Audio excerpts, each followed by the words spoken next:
evening, afternoon, morning.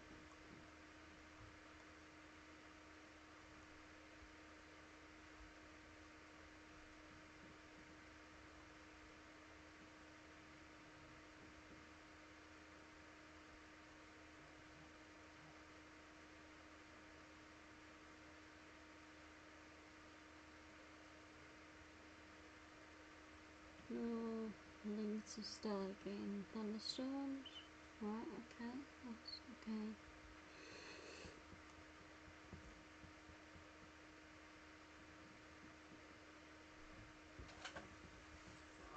I'm going to stand up a little bit because I'm a little bit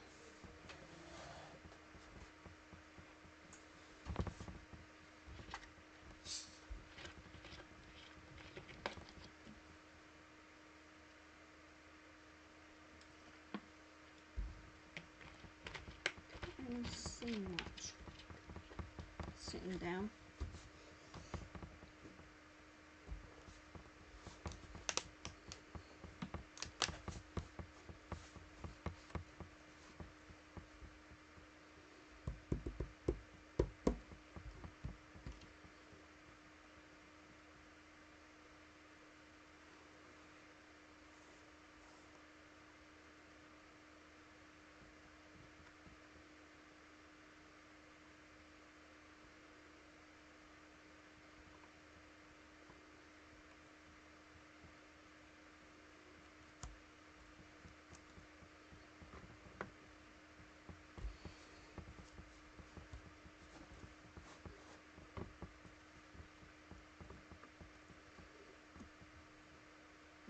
I'm going to take this off because I think I know this is the blue area. So what I'm going to do,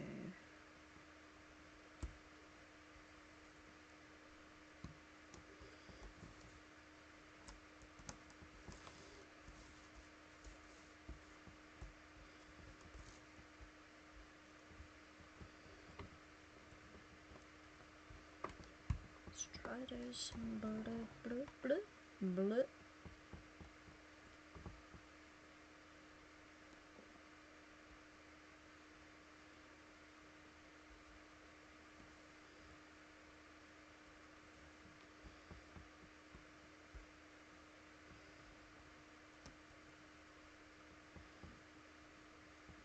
Right.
Patrick. Shh. Don't get that name away.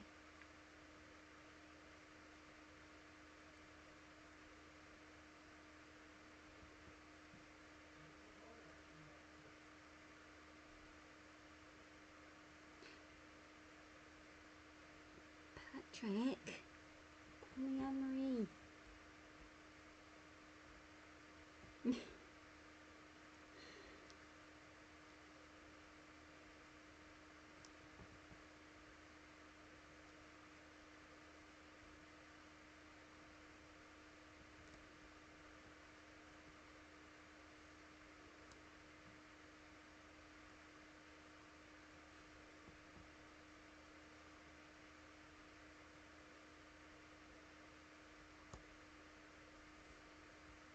How are you doing?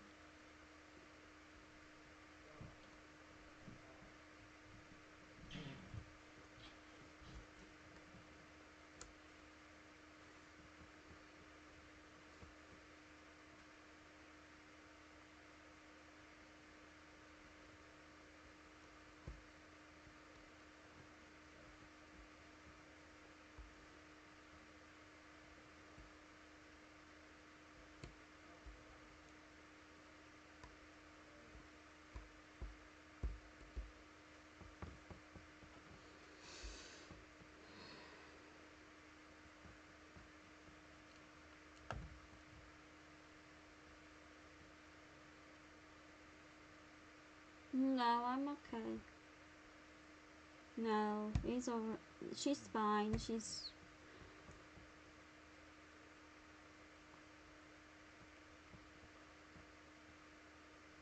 She's had a power nap before, so she's alright. I'm just trying to...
Linda.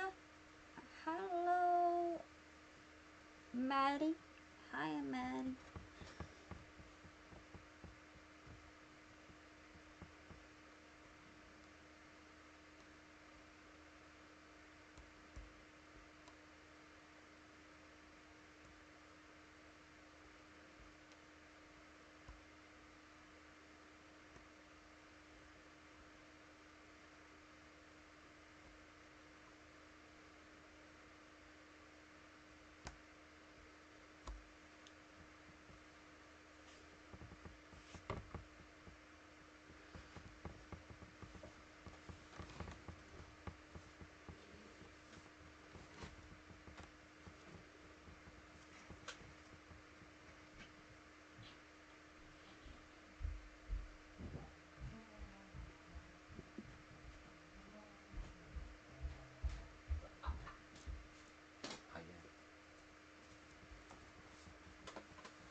I've still got Matty's running. I'm still trying to figure this out. I'm putting a new power supply in it. It shouldn't be drawing that much power. There's something wrong.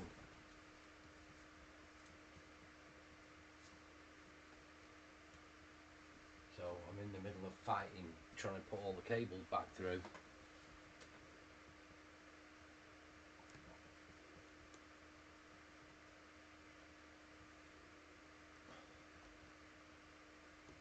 Yeah, it's alright, it's still running, it's up there. Because they have my low power system on, don't they? What is it? Ryzen 5 2400G, innit? It's an old system, but it's good for YouTube. So it can run 24/7. Only uses 29 watts. Less than a laptop. It runs 24/7. Fighting with the computer now.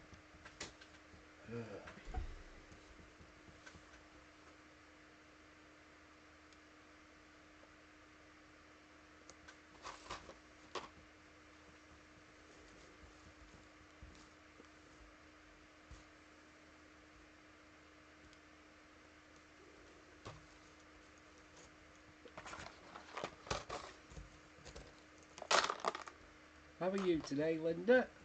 How are you, Patrick? And Matty? How are you all doing?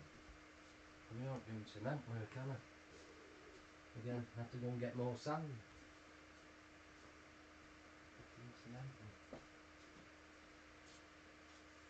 Got my new mop bucket though, didn't I? I'm happy. Proper fucking grandma mop bucket. Galvanised steel. Can't beat the good ones. Yeah, that's what I've done. Started going back to what my grandma used to have. Oh, none of that stuff ever broke. Never broke. Never, none of it. Not today's shite. What could we call my new mop bucket? Bertie. Bertie bucket.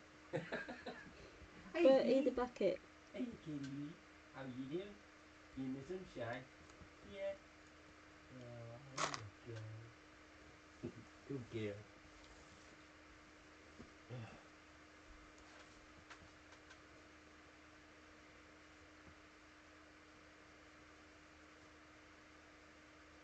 Yeah, lasts a lifetime, exactly.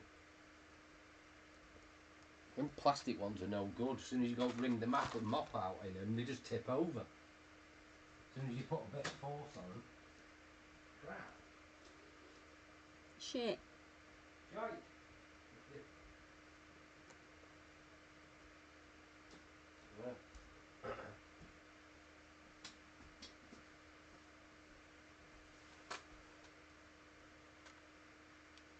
That's why I went back and bought a twin tub washing machine.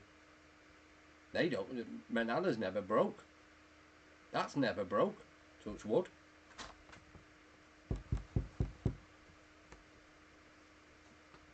Might be a little bit more labour intensive, you know, spin drying it and stuff, but you know, no skin off that though.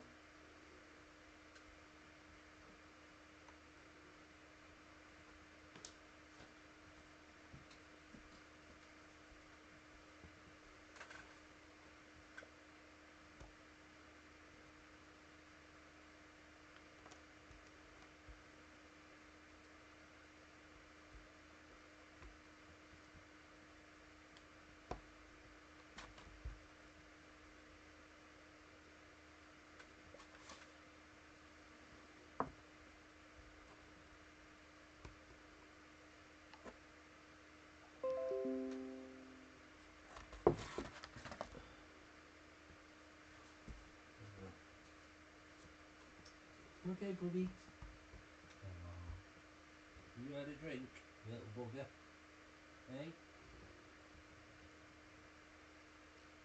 Want some treats? Want your treats? Want some treats? No. Can't be in the sun.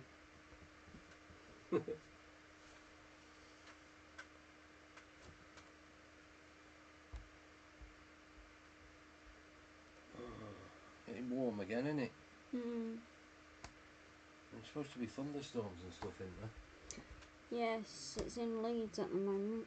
Is it? Yeah. But the winds are southwesterly.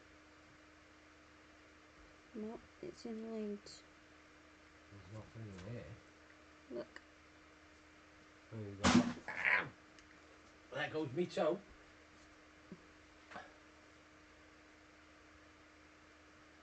Oh, you don't have to show me on that. No, Yeah. I'll show you. It's alright. Nowhere near Leeds. Nothing there. It was. Look on the map. Zoom out. Zoom out. It was. In the north of France. There's nothing there. There were. Not now. Not now, obviously. There Oh, were. you ready for a treat now? You ready for your treats? Yeah, yeah, you are.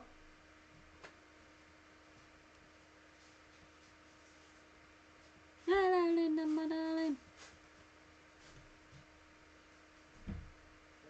That power supply's smaller.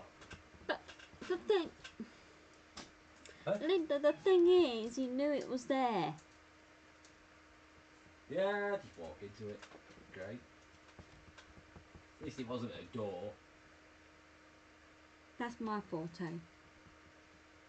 Oh, yeah. Nice. I always end up going, hitting the door frame.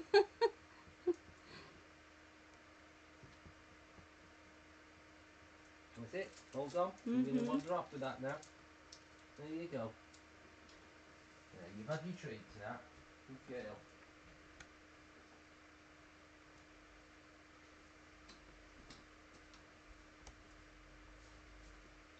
And it's not funny when you bang your funny bone.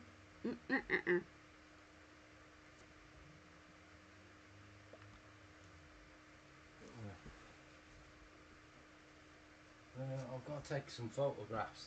I'm going to need the serial number off that power supply. They're trying to say it might have been open to change it to a UK plug and not a foreign plug. Right, okay. But Europe runs on 110 volt and it's not a switching power supply. It's 240 volts.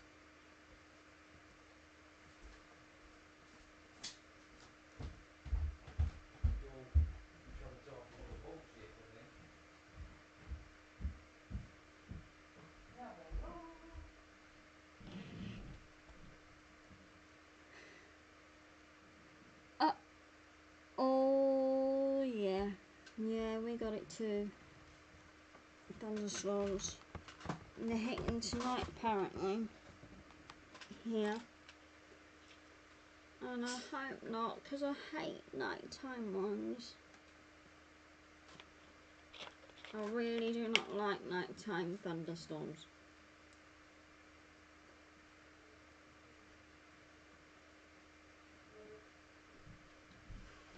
Look at it, 24 degrees.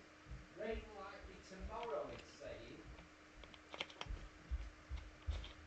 Fucking said it was going to be today. Right, I took the picture. I'll just sort it out later. Fishing tomorrow. Thunderstorms by midday. I know now it's saying it's going to rain tomorrow. I could have carried on with that cement job. Fitted all them drainage pipes in underneath them concrete plinths. Fucking hell. Well, whether it's raining or not tomorrow, I'm going to crack on and get all the pipes fitted. Because I've got to get them drainage pipes in. Yeah, hello. Thanks for hissing at me. Yeah, anyway.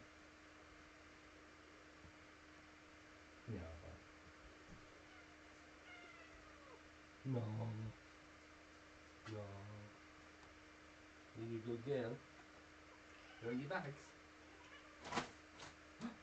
Got a new bag? That'll keep it quiet.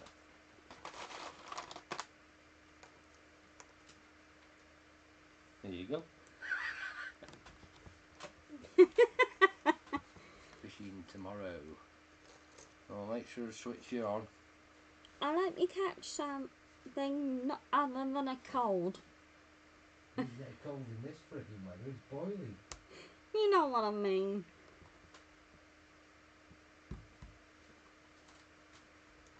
I hope you catch a fish or two.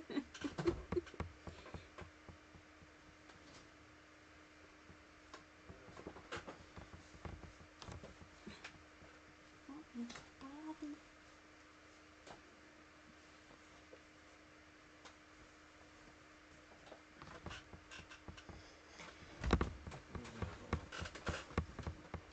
4 AM? How far away is it? Ow. I always see you at the same place. See, I do go on there. It's just that I don't speak. A lot of the time.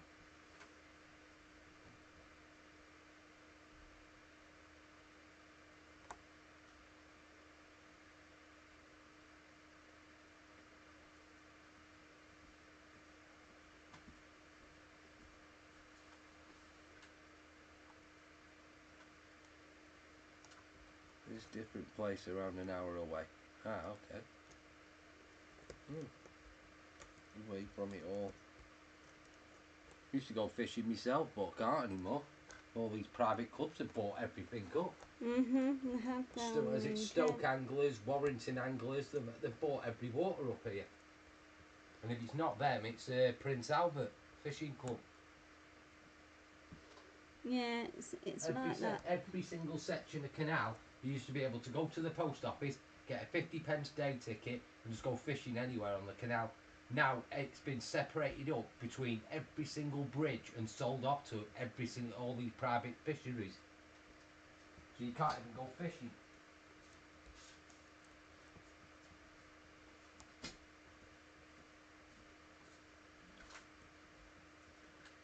All private here, £30 for the day. Yeah. There's a few very few what are left now, which aren't part of the bigger clubs. I think you've got, I forgot what it's called,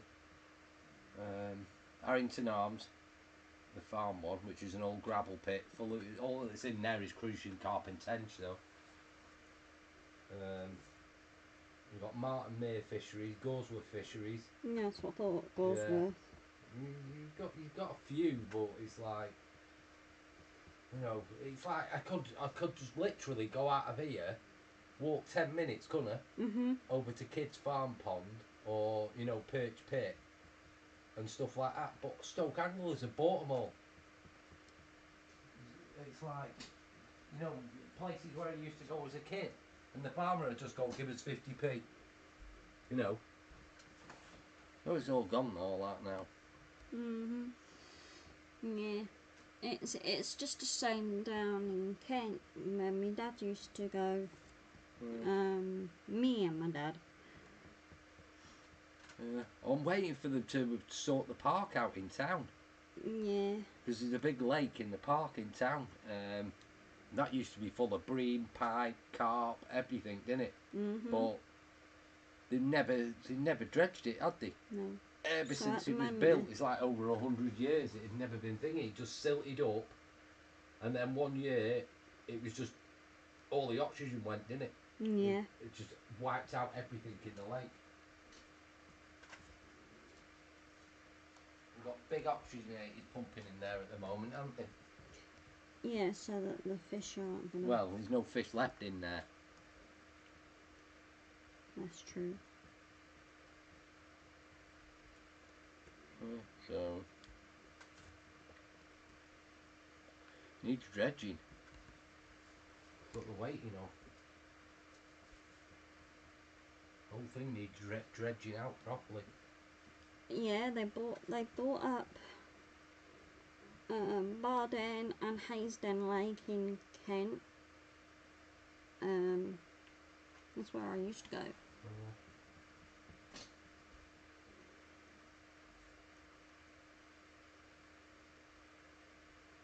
And probably other fisheries.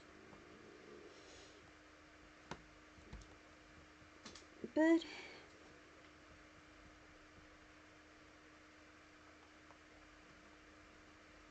So, yeah, I ended up selling all my fishing gear. Because it just got to a point, and it's just like where I could just walk across, a couple of fields, and I'm there. And it was just like, after that, it was just like everything else is fucking miles away, and I don't drive. So, I used to go with a push bike, but carrying all your fishing tackle while you're riding a bike, not easy.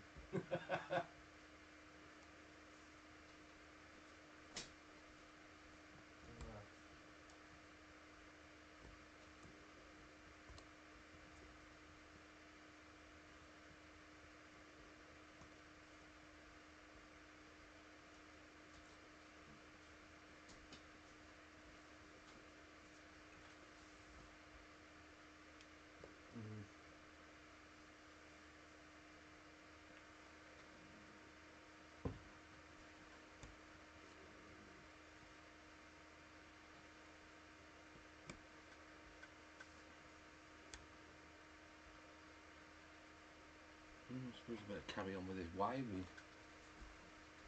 I didn't want to do it, but I can't be arsed. I don't think that's the right computers. Oh, you have to.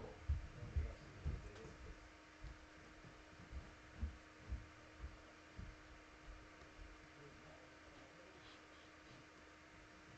no good me doing that because I ain't got a freaking clue how to do all the wiring. It's like, nah. Nope.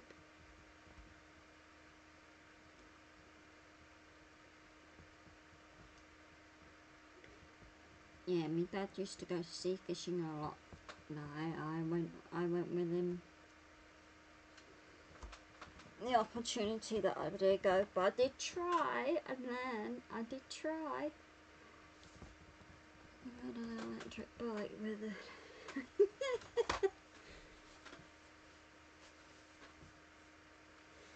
Yeah, but the problem is you're gonna need a license for them now. A driving's license.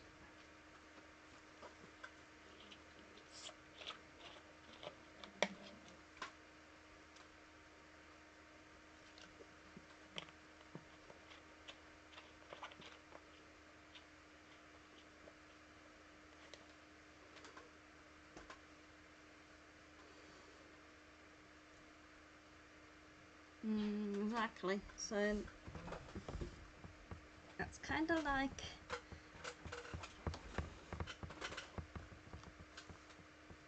it would be nice, but yeah.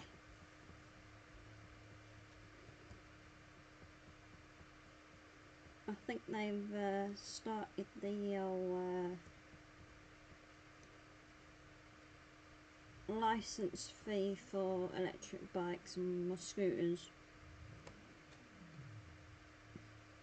A driver's license, I mean.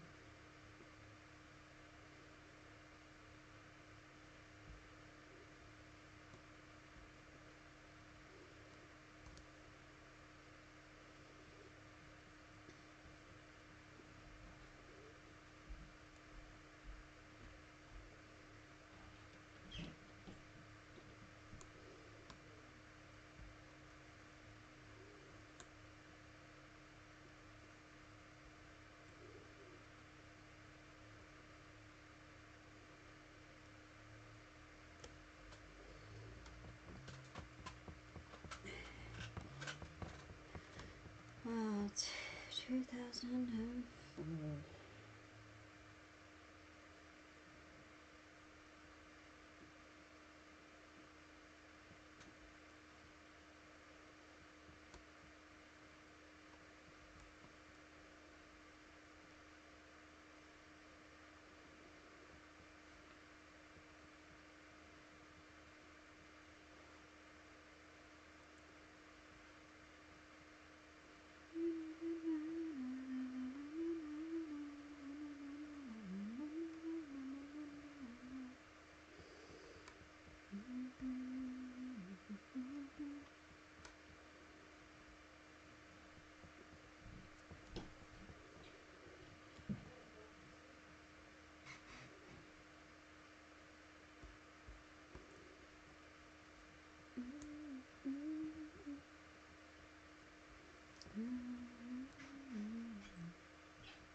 Me too.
Yeah, the laws are different here.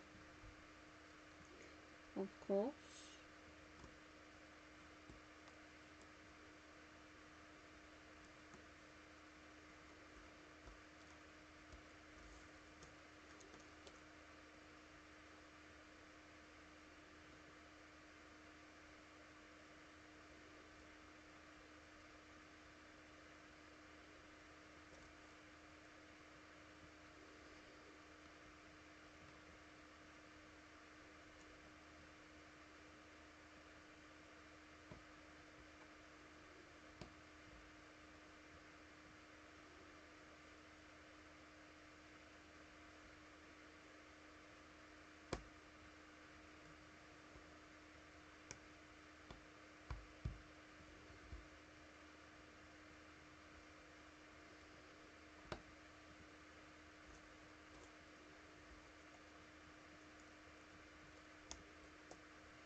Alright, be right back, everybody.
love.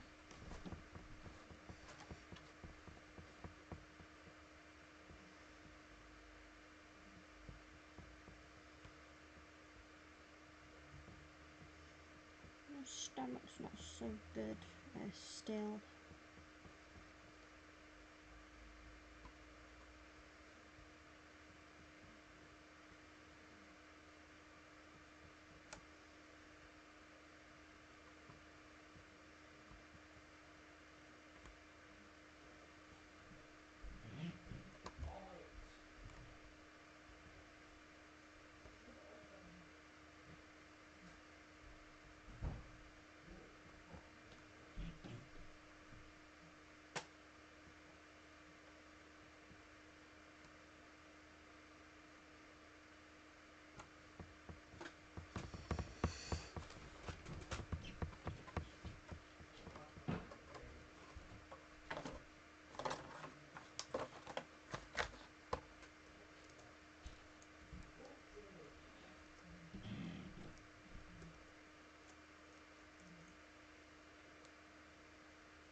Talking to the birds.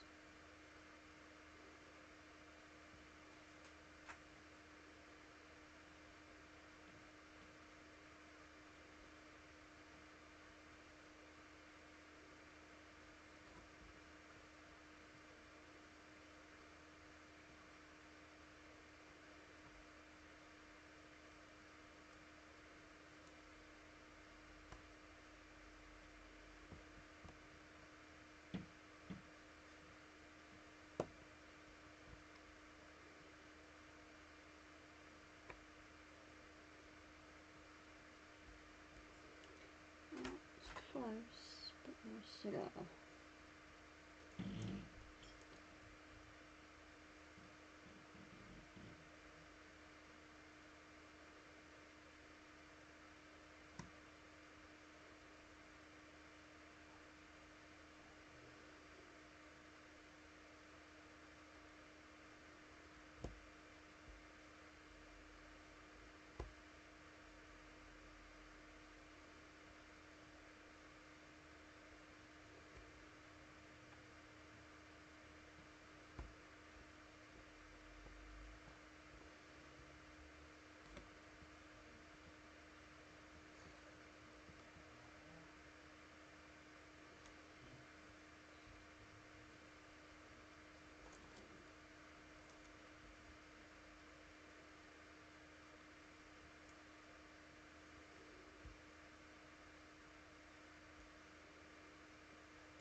Coolio, coolio.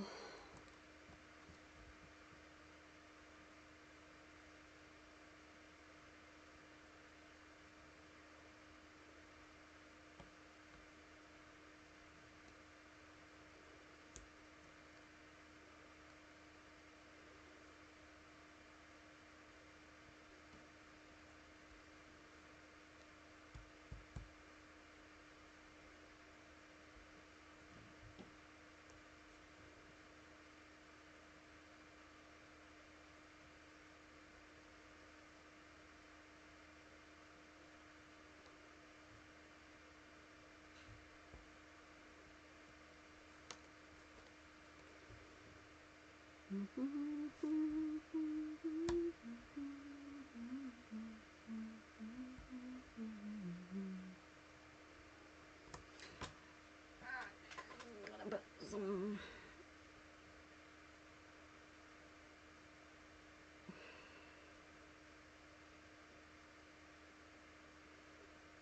where am I?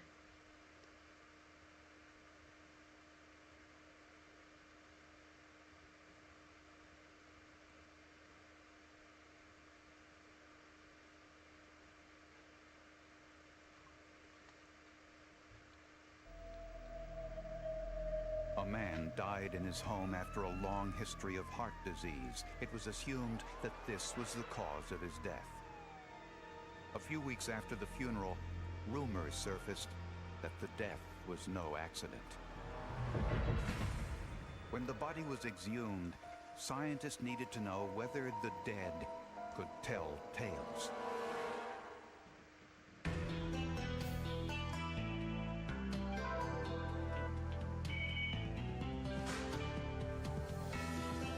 Of course they can.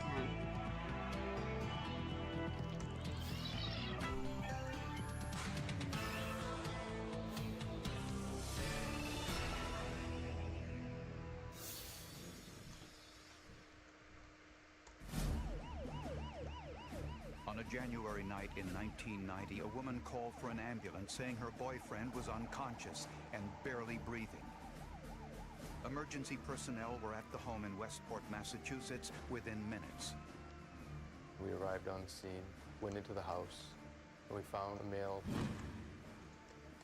sitting in a chair, and he was just kind of slumped forward, unresponsive. The man's girlfriend said he had a long history of heart trouble.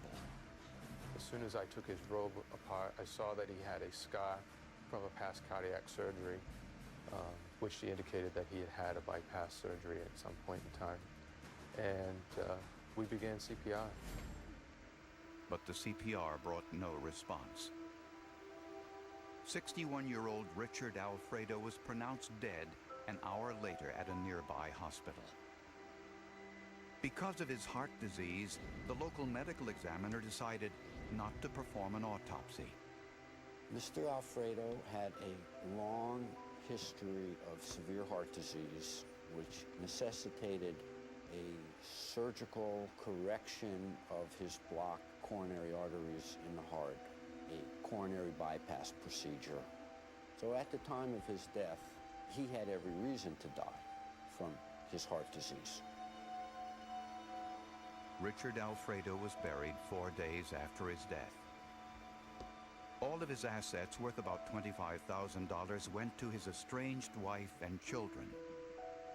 Alfredo's girlfriend, 39-year-old Christina Martin, continued to live in the house the couple shared, along with her 2 children from a previous marriage. Nothing seemed out of the ordinary until Westport police officer Mike Roussel started hearing rumors. We heard rumors that Mr. Alfredo's death was due to poisoning, and this was just facts that we couldn't prove at that time, was just information, and as a police department we had the obligation to start looking into this. The rumors emanated from some students at a nearby high school. Richard Alfredo's girlfriend, Christina Martin, had a 14-year-old daughter, Tisha, who attended Westport High School. Tisha allegedly told school friends that Alfredo had made sexual advances towards her on numerous occasions. And she admitted that she and her mother were angry about it. The teenagers were telling us Miss Martin was trying to locate anything that would take the life of Mr. Alfredo. Investigators now wondered whether they made a mistake burying the body without an autopsy.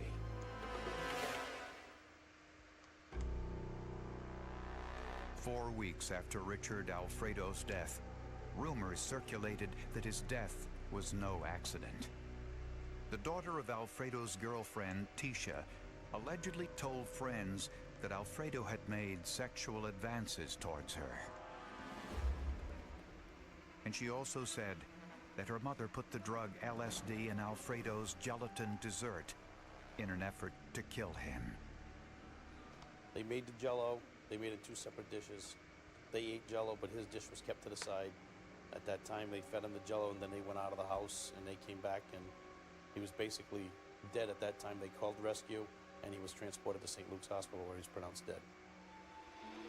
LSD is a powerful hallucinogen known on the street as acid. A dose or hit usually comes in tablets or in liquid soaked into paper. A single drop can cause hallucinations for 6 to 10 hours. We've been told by people that have taken LSD, you're seeing all kinds of different things, animals running across the room at you, things crawling up the wall, things crawling on you. So, you know, it would have put him in a position where he had no idea what was going on. And LSD can also cause a rapid increase in heart rate.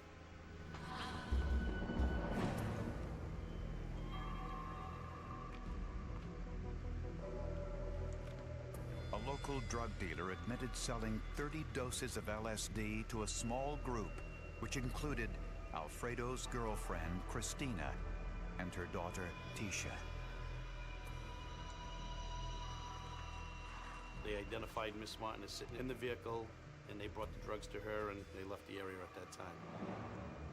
During police questioning, Christina denied buying LSD or giving Richard Alfredo any harmful substances. Miss Martin was trying to locate anything that would take the life of Mr. Alfredo, no matter whether it was some type of a medication or pills, or she even tried to get some of the teenagers to, they would take him out with a weapon. She was going to provide the gun for them, which was Mr. Alfredo's guns.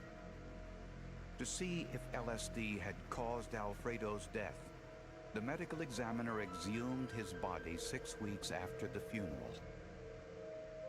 In a living person, LSD leaves the body within 36 hours of use. But in a dead person, the drug can stay indefinitely, although the embalming process can complicate matters. The process of embalming is such that all the blood in the body is removed and replaced with embalming fluid, a preservative, so that any attempt at trying to find poisons is hampered because there is no blood left in the body. But they found some other tissue samples to test. There was some urine, there was some intestinal contents, there was some stomach contents. The samples were sent to 2 different labs for testing, the State Crime Lab and another private laboratory. Dr. Louis Amoruso performed the testing at the private lab and used what is called a radioimmunoassay test, or RIA. It's similar to the test used at sporting events to screen athletes for the presence of performance-enhancing drugs. Dr. Amoruso took a sample of LSD, then mixed it with a radioactive compound, then added samples from Alfredo's body. I'm not showing it.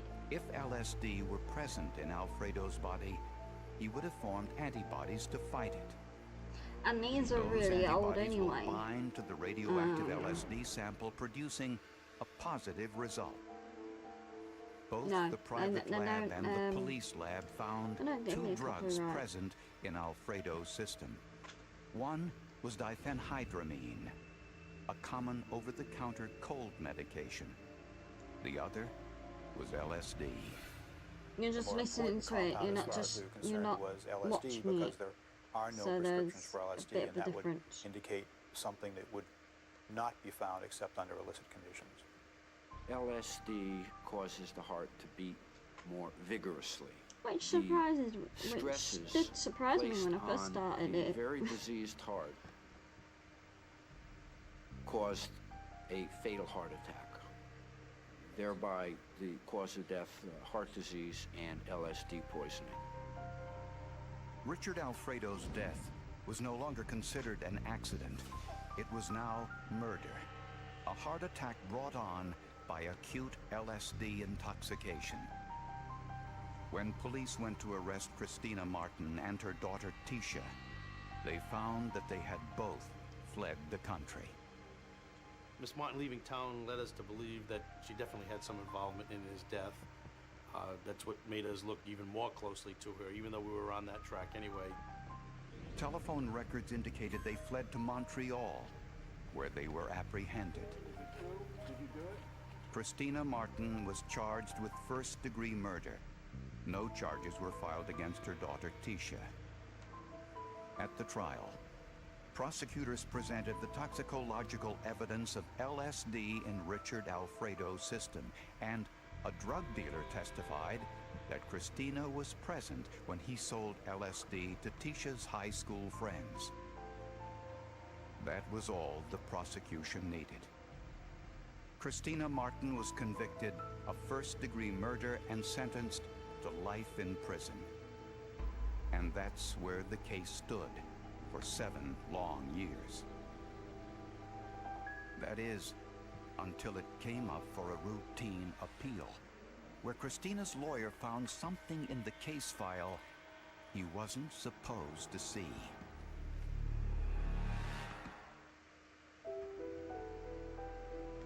Christina Martin had served 7 years in prison for the murder of her boyfriend, Richard Alfredo, before her case came up for a routine appeal. Christina's new lawyer was a public defender, Kevin Mahoney. His first task was to go to the courthouse to pick up the case file. While I was standing at the counter waiting for the evidence to be brought to me by the clerk, I struck up a conversation with the gentleman next to me who wound up being an assistant DA. He turns to me and he says, "Counsel, you're representing Miss Martin?" I said, "Yes." The assistant DA told Mahoney to look very closely at Richard Alfredo's official cause of death. Well, I was stunned that a prosecutor would make such an admission to me.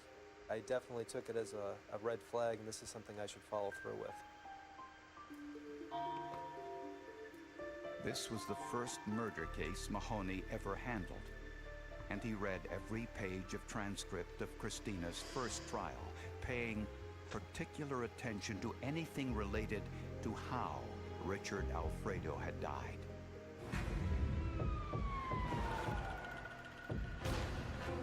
The transcripts were so fascinating, I couldn't put it down. It was like a great novel. At first blush, it seemed that the evidence was overwhelming because these toxicologists, these chemists are getting in there and they're testifying that there's massive amounts of LSD. Jesus, it didn't sound good.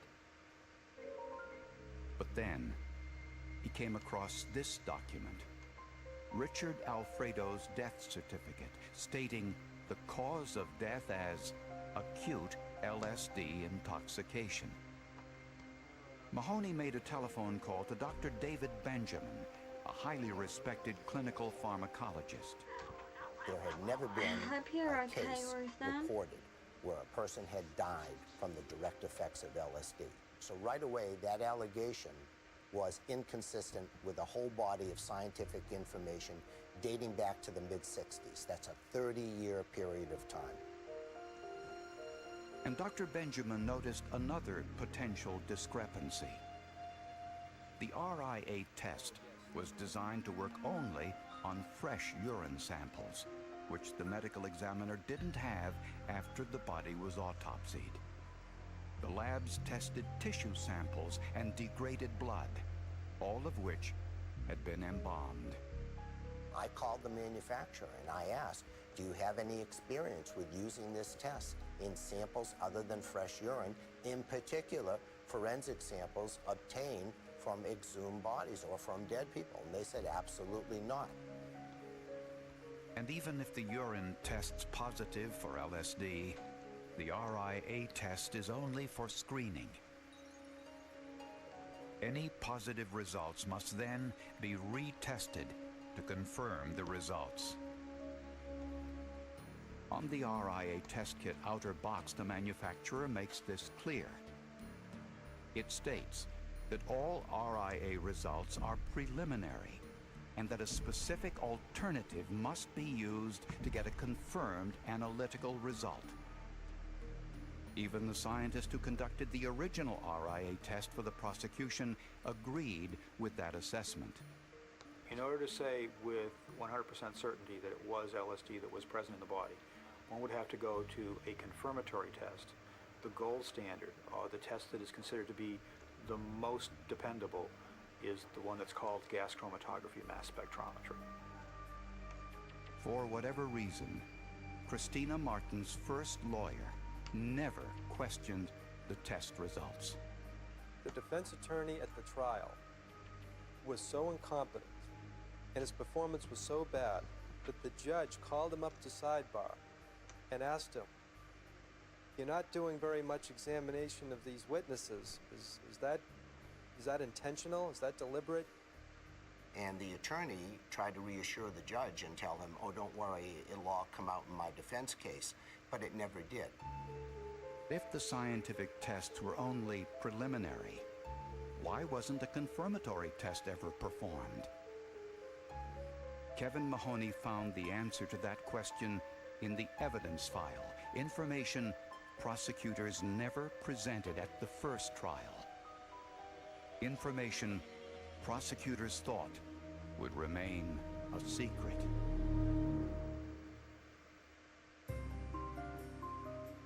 When Kevin Mahoney examined the case file from Christina Martin's first trial, he found an important piece of evidence.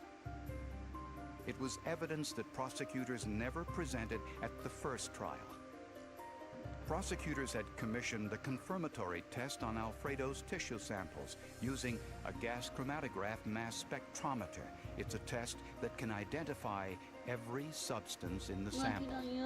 Oh, cool. That test detected no LSD in any of the samples. Even though they tested and retested and retested, they were desperate to confirm what they had learned from the radioimmunoassay test, but they weren't able to do that. Mahoney discovered that this exculpatory forensic evidence was not given to Christina Martin's defense attorney before the trial. This violated a legal provision known as the Brady Doctrine. The Brady Doctrine says that the prosecution has a duty to turn over all exculpatory evidence to the defense without even being asked for it. In this case, the prosecutor played hide the ball with the exculpatory evidence. The gas chromatography mass spectrometry evidence should have been disclosed to the defense attorney. It never was.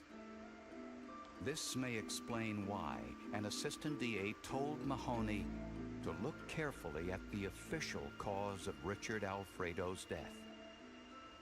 And this new forensic evidence was put before an appeals court judge who was unusually qualified for this particular case. 99 out of 100 judges. Eyes would have just glazed over when they started hearing GC mass spec and all this other stuff. The judge in this case, Judge Gordon Dorfer, was a chemistry major in college.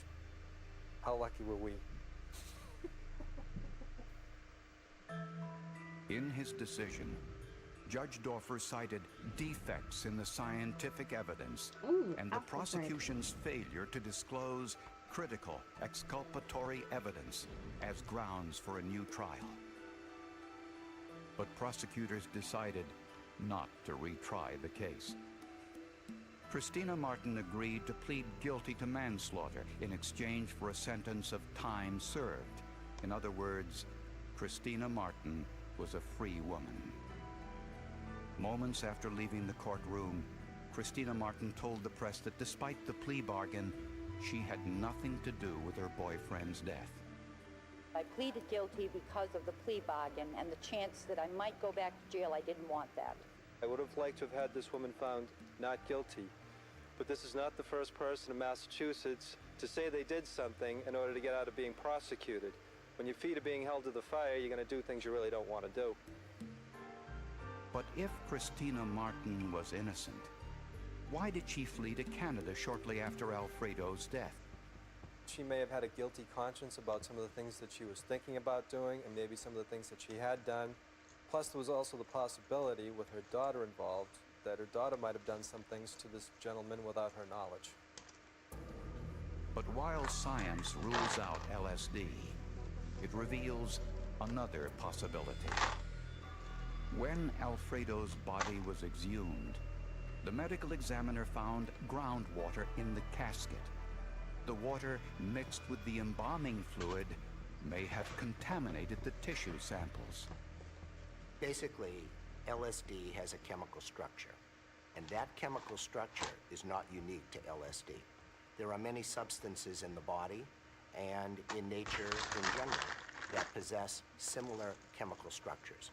Two of them that we would find in the body would be the amino acid tryptophan and the neurotransmitter serotonin.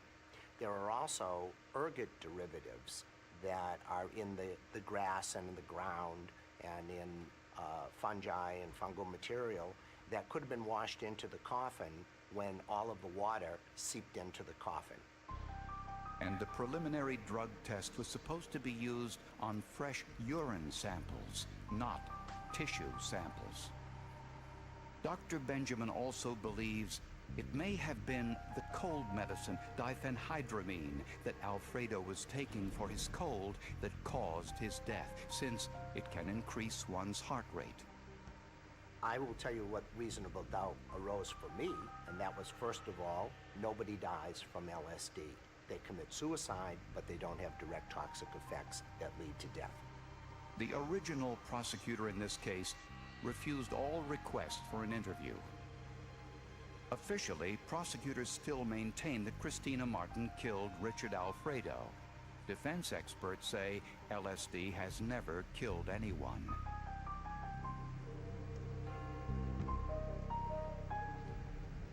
Today, Richard Alfredo's tombstone is not engraved with the date of his death. Perhaps a metaphor for the uncertainty that still exists in this case. Bad science and bad ethics resulted in Miss Martin being sent to a prison cell. It was good ethics and good science that got her out of the prison cell. So bad science put her in, and good science got her out.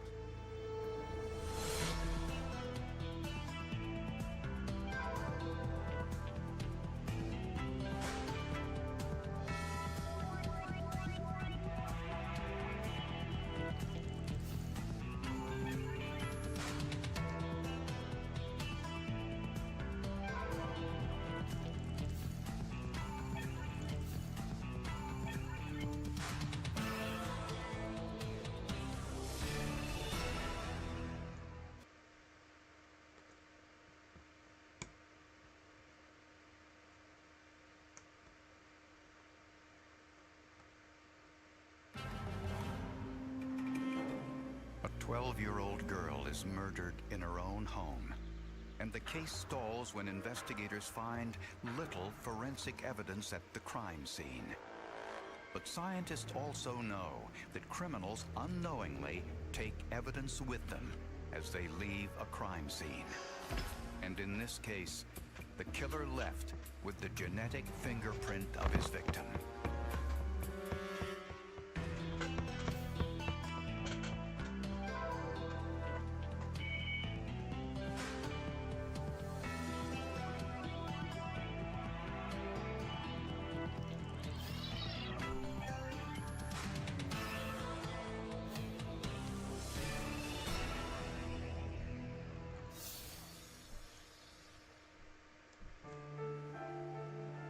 In between two of Minnesota's 10,000 lakes is the small town of Waseca, a quiet community with virtually no violent crime.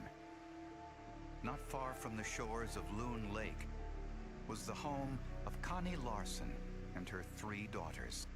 They're all like 5 and 4 years apart. but they are very close. They were never apart, and they just adored each other. Callie was definitely the baby of the family, and she was Daddy's little girl. 12-year-old Callie Jo was in the 7th grade and loved gymnastics. She was good, I think, because she just loved it, and she put a lot of energy into it. It was a wonderful place for her to be, and with her energy and spirit, she just really did well in gymnastics. After school on April 20th, 1999, Callie Jo got off her school bus and walked down this path towards home, just as she always did. Callie Jo was the first one home that day. Her mother and sister were expected later. The rule in the family was everyone needed to be home and no visitors at 5 o'clock, because that's when I arrived home, and then we had our family time. 16-year-old Jamie was the next family member to arrive home. When she opened the door, she saw evidence of a burglary and something far worse. Jamie immediately called her mother at work and then police. I realized that there was something wrong and she wasn't telling me. Coming around the corner and looking up the stairs was a difficult sight for everybody. I mean, there were 30-year investigators that were having a difficult time with that. But it's just looking at who would do something like this. Upstairs, Callie Jo was dead. The fatal stab wound was in the left chest area, cut the ascending aorta, and she bled to death internally. It's still hard for me to think that she's gone. I mean, that means dead. That just, it just can't be. I've got 2 kids of my own. If this occurred to one of my children, I don't know what I would do, and I can't even imagine. Callie Jo's school books were near the front door, an indication she may have surprised the intruder. The point of entry was the basement door. Some cash, silver certificates, and the girl's CD collection of music were missing. Forensic scientists found blood on the stairs, which was collected for analysis. Despite the clutter, investigators also looked for fingerprints. You kind of tend to focus on the areas where you're pretty sure that the perpetrator was. And then you focus on areas where drawers were tossed and stuff has been, taken out and moved around. There weren't too many surfaces left in that house that did not have some kind of fingerprint powder residue. Investigators vacuumed the carpeted floors for possible trace evidence. They were convinced that the killer had left behind enough forensic evidence to catch him. We had a lot of fingerprints. There were hundreds of hairs in those vacuumings. I initially thought that we were in good shape. A forensic case is like a puzzle, and you are trying to find different pieces of the puzzle that fit to give you the picture as to what happened in the case. Callie Jo Larson's death set a sad precedent for Waseca, Minnesota. The small town had never had a homicide in its history. It destroys the safety factor of everybody in this town. Everybody. Well, I think a lot more people started locking their doors. Which sounds a little flippant, but that's the reaction. Forensic scientists thought the blood on the steps near Callie Jo's body may have been the killer's, but forensic tests revealed it was Callie Jo's. Next, investigators hoped the killer left his fingerprints in the home, but this was another dead end. When all the dust had settled, so to speak, all of the latent prints that we had taken out of the house were identified to family members and friends. There were no unknowns left. One of the fingerprints found on the bathroom sink was initially difficult to identify, but later it was identified as Callie Jo Larson's fingerprint. Over time, Peterson would come to easily recognize Callie Jo's unique pattern. She had a loop pattern, but it had another loop that was over the first loop and kind of came to a point on the other end. That's unique. You don't see that very often.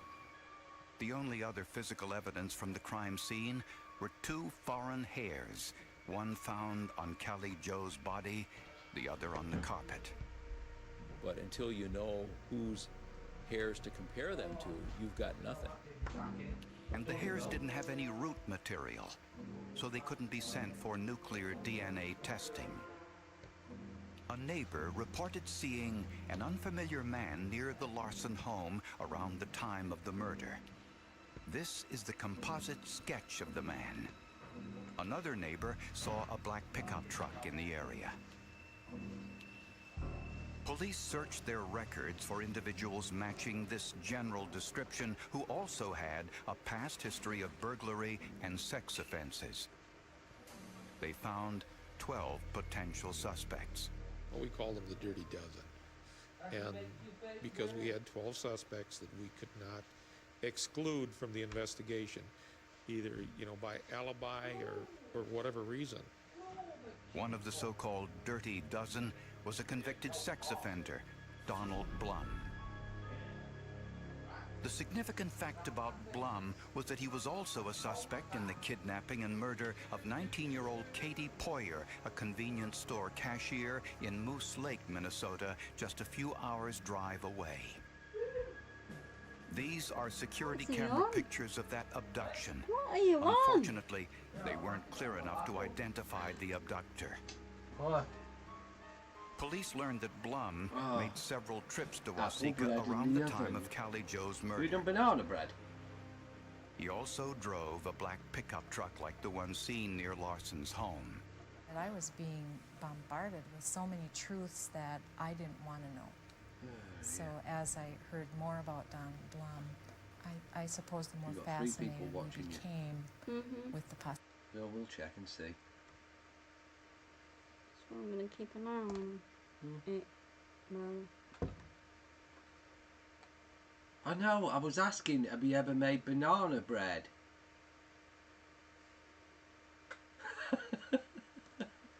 I was just asking a question, that's all.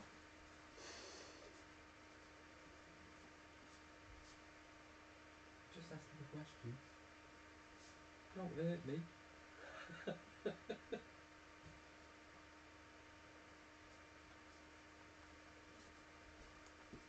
no, she said. Oh, right. It's just Okay. No, I just wondered if you had made banana bread. I like that fruit bread. Mm. You know, fruit loaf. Toasted fruit loaf. And toasted tea cakes. I should go and get some toasted tea cakes tomorrow. Eh? Mm-hmm. Yeah, I'll go and get some tomorrow. I wish you hadn't said that now. Yeah. Did you get sweet and sour sauce? No. Aye. You can get anything on what I want. Fruit cake. Oh, yeah. Fruit cake. No, we have the toasted tea cakes.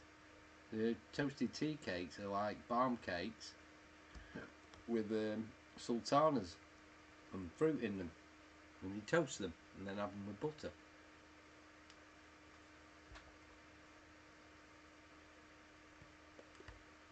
Bit like hot cross buns.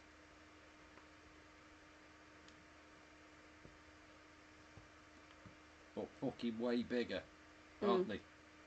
They're like double the size, double, triple the size.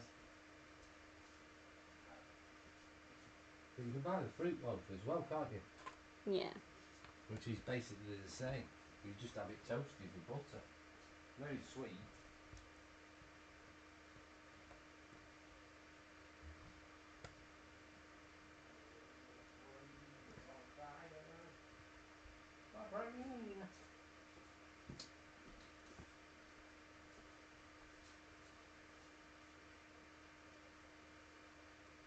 Yeah, you can get fruit loaf here, can't you? Fucking see if I can find. That's if they still make it.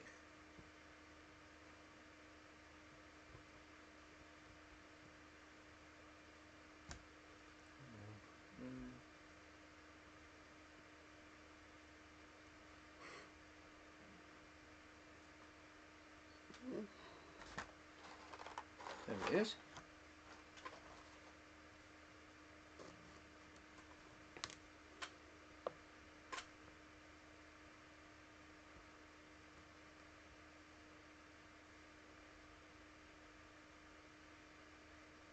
cinnamon and raisin, isn't it? Mm. Yeah, that's it. Warburton's fruit loaf. There's cinnamon and raisins in the bread. What happened to the story? I didn't turn it off. Then you got saurine, haven't you? Normal fruit loaf, Tesco sliced fruit loaf, and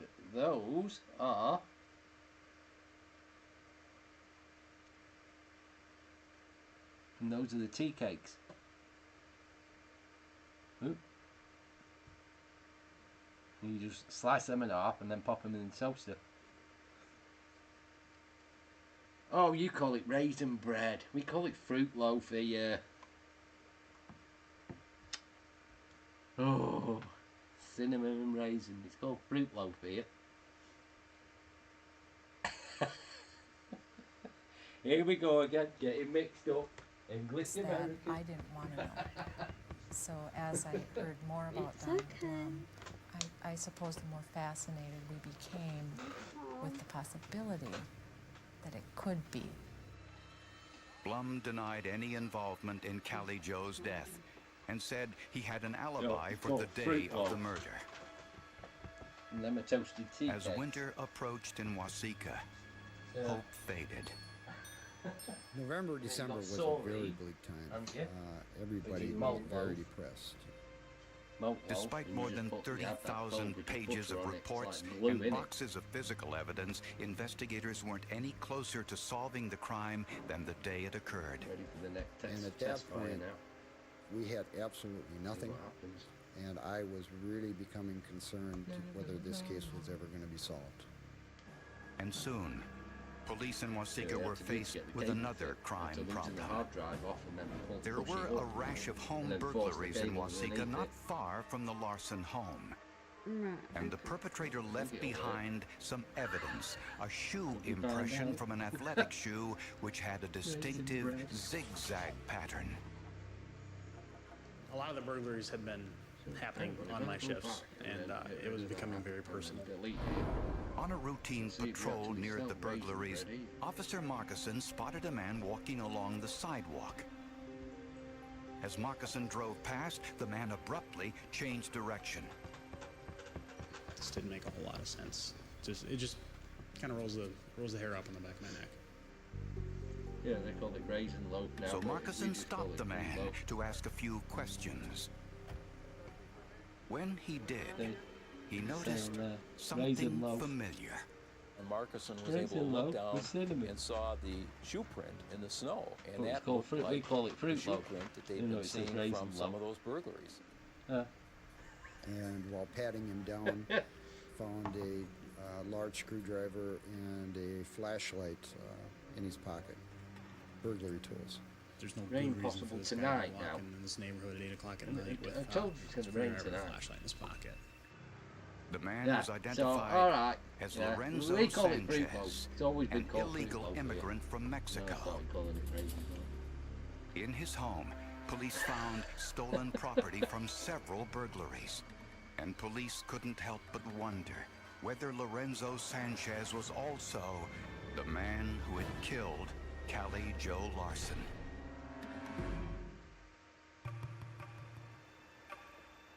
Not surprisingly, with the arrest of Lorenzo Sanchez, the Waseca burglaries stopped. In Sanchez's home, police found items stolen from the burglaries. They also found many compact discs, but not the ones stolen from Callie Joe Larson's home. In the bottom of Sanchez's closet, police found 2 CD cases. Got a new mop bucket. On a hunch, Vintage shop. they were photographed and Got shown some more to tea Connie towels and all. Larson.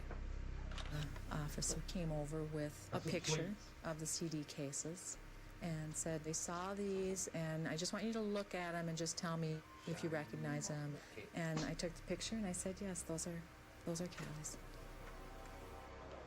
Sanchez denied the cases were stolen and said they were his. Esos fueron comprados en la tienda. I bought those in the store. It had been almost a year since Callie Joe's murder, and investigators hope there may be some forensic evidence on the CD cases. The first problem was that the outside cover was vinyl. Just getting the latent fingerprints off them is slim to none to begin with. If you do get one, getting one that's a good usable, identifiable latent fingerprint is even slimmer.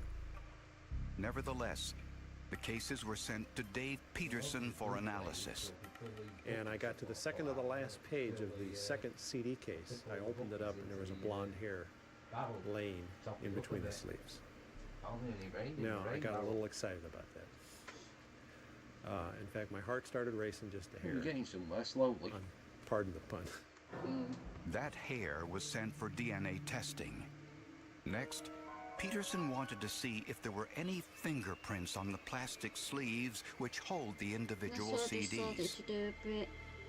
For that, he used a technique called super glue fuming. I suspended these two CD cases from a rod and then fanned out these plastic sleeves that were on the inside.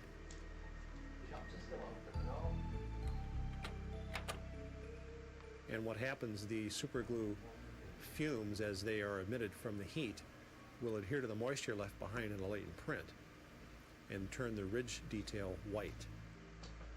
Peterson found only one print on the very last sleeve of the second CD case. Never had apple bread before. The print had a distinctive overlapping loop, one Peterson immediately recognized. The analysis confirmed that it was Callie Joe's right ring fingerprint. And at that point, I called Bob Berg and said, I think I got something for you. I said, you gotta be shitting me. I knew that he was our guy at that point. I knew it was him. We weren't finding the suspect's fingerprint on something to put him at the scene. We kind of did this in reverse. We found him in possession with something that came from the scene. The blonde hair found in the CD case was further confirmation. DNA test showed it belonged to Callie Joe. Despite the evidence, Sanchez denied he was involved in the murder. All the evidence proved was that Sanchez was in possession of a piece of stolen property. Did you kill Callie Joe Larson? But police had one last piece of evidence: the two foreign hairs recovered from the Larson crime scene. Those hairs, along with a hair sample from Lorenzo Sanchez, were sent to the forensic lab for the newest DNA test available. Mitochondrial DNA is a specialized DNA test. If you cannot obtain results using nuclear DNA analysis, you'll fall back on mitochondrial DNA testing. Mitochondria live outside the cell nucleus. For the test, each hair sample is placed into a vial where it changes form into a liquid. The impurities are extracted, leaving only purified DNA. Next, millions of copies are made of just the mitochondria portion and then sequenced. When completed, Dr. Holland could read the genetic code of the hairs from the crime scene. And so this particular piece of the puzzle suggested that those hairs were in fact from Mr. Sanchez. The question was, which Mr. Sanchez? Mitochondrial DNA is passed from a mother to her children, all of whom will therefore have the same mitochondrial DNA profile. In other words, the suspect, Lorenzo Sanchez, would have the same mitochondrial DNA as his 6 brothers and sisters.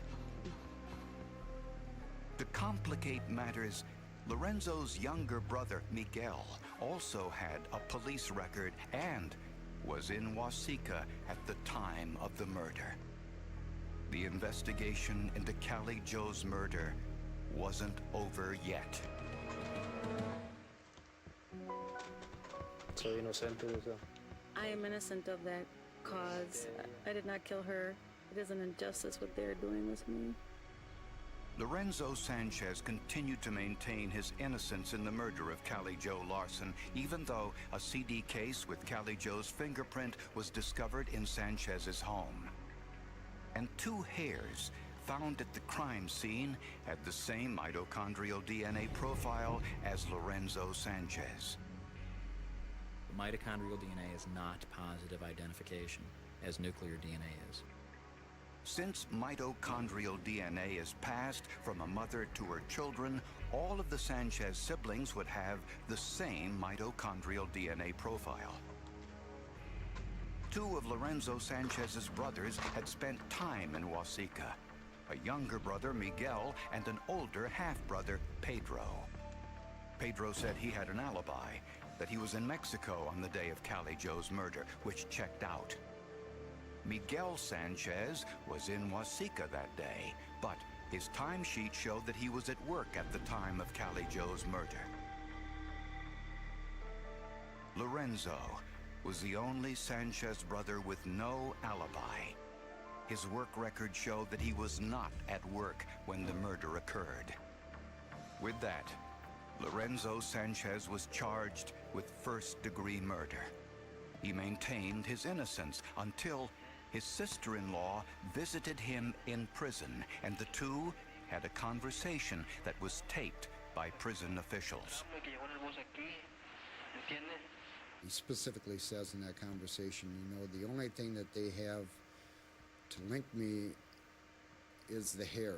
You understand? The hair is the only thing they've got.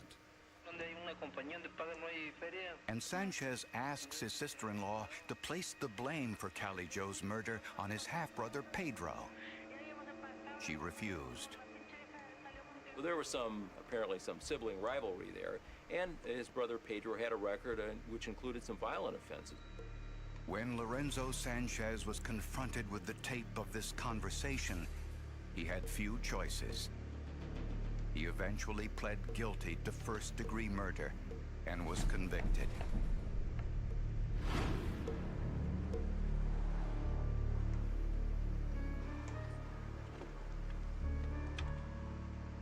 When Cali Joe walked into her home and saw Sanchez in the middle of a burglary, Sanchez silenced the person he thought was the only witness. But there was another witness that day, forensic evidence.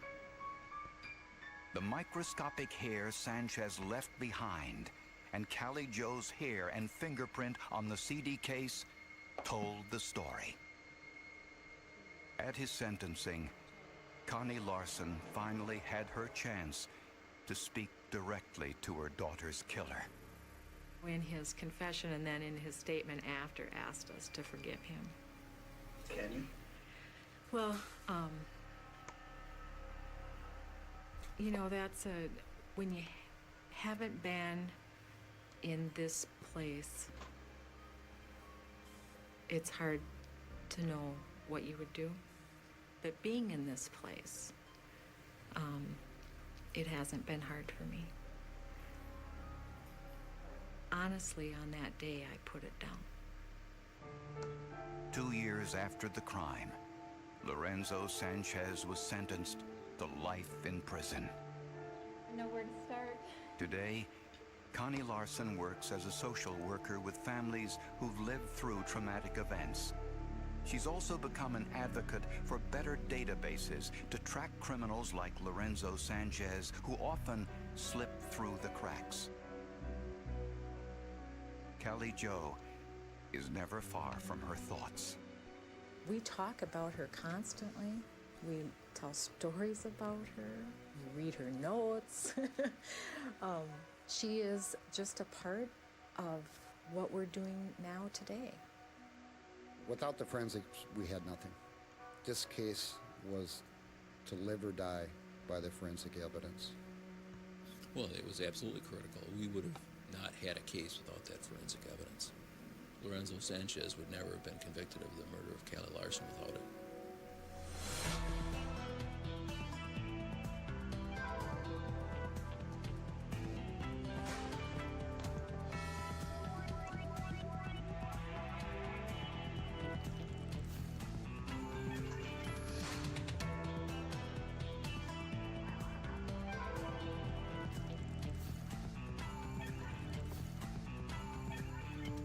Okay, Martha, lots of love. Cameo.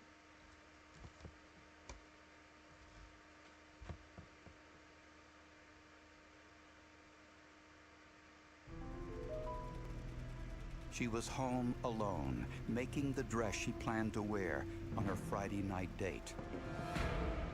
But she had an uninvited visitor.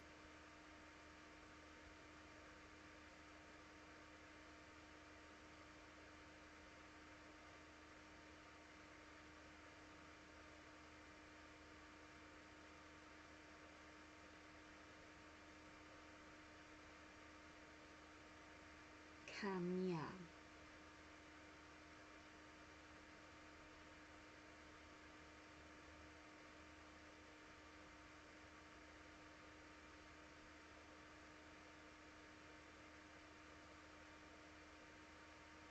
Hmm.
Where are you from?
And